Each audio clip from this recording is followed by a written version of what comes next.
So next up, I have for you a growth mindset small group. Now, I love a growth mindset small group, and here's why I think that you should use one. It's a proactive and preventative group. So sometimes we'll do a group like anger management, and that's more of a reactive group, right? Kids are having some problems with anger, so they're being referred to us. But this one is more of a proactive, preventative group. I think all students could benefit from this small group, but perhaps you have a few students in mind who tend to give up easily and can really use this skill building. So I would recommend them for the growth mindset small group.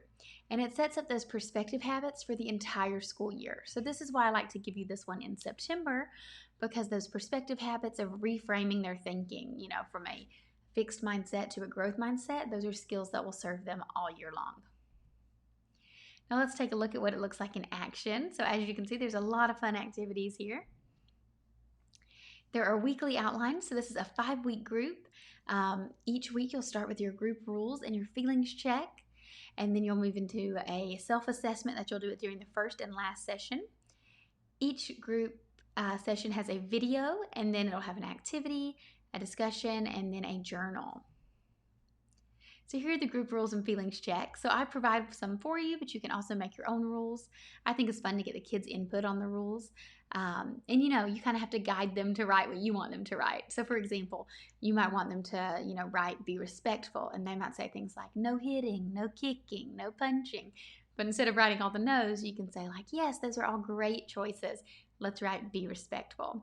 And there's an included feelings check poster there as well. I encourage you to model the feelings check for the students and to be transparent, to be honest on how you're feeling, because then it gives them permission to share how they're feeling as well.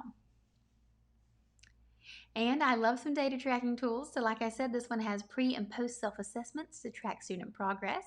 So during the first session, you'll send this out and students will answer the statements yes or no, and remind them there's no right or wrong answers. You're going to gather their name and date here, and then you're going to send out the same one at the end of the group during the last session to see what their answers are and how they have progressed. Now, like I said, this group's great because it has weekly videos to introduce concepts. So I actually got these videos. They're from Class Dojo. They're super cute. They're about a little monster named Mojo and how he's, learning to develop a growth mindset. And there are engaging icebreakers and activities. So the icebreakers are these discussion games. So there's discussion dice, discussion cards, some different discussion games, like an I has, who has game. I think pair share discussion. So there's a lot of different discussion opportunities there. And then there's the activities themselves, which we'll get into. So during the first session, it's the My Body, My Brain activity. So that's where one student's going to lay on the ground and the other students are going to trace them. So you're going to use some large butcher paper to do this. And then they're going to write on their body a way that it's gotten stronger. So like, oh, my legs have gotten stronger because I've been playing soccer every day. And then eventually you'll get them to paste the brain on there, and they're going to talk about how their brain gets stronger. So we're just kind of, making that analogy like your brain is like a muscle. So there's an example of the discussion dice and then those little brains that they'll paste on their body drawing. Week 2 is all about learning from their mistakes, and there is a fun board game this week. So there are some, brain boost, brain drain, and brain power cards.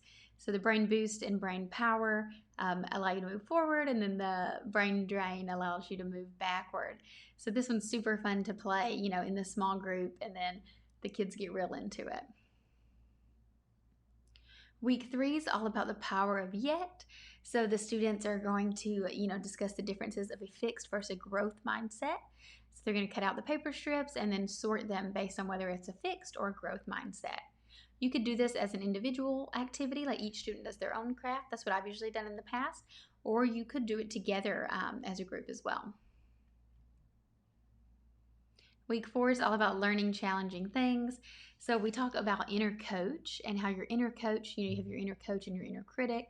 And your inner coach is always encouraging you and the positive voice inside your head. So we introduce that concept. And then there's a fun challenge, like a growth mindset code letter number game.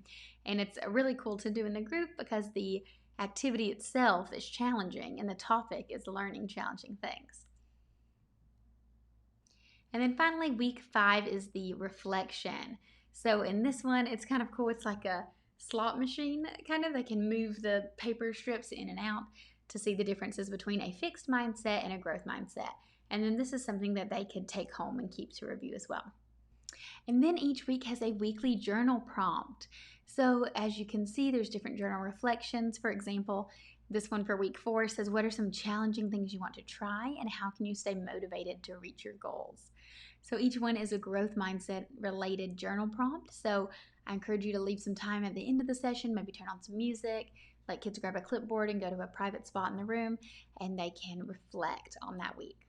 Okay, guys, I hope you love this growth mindset group.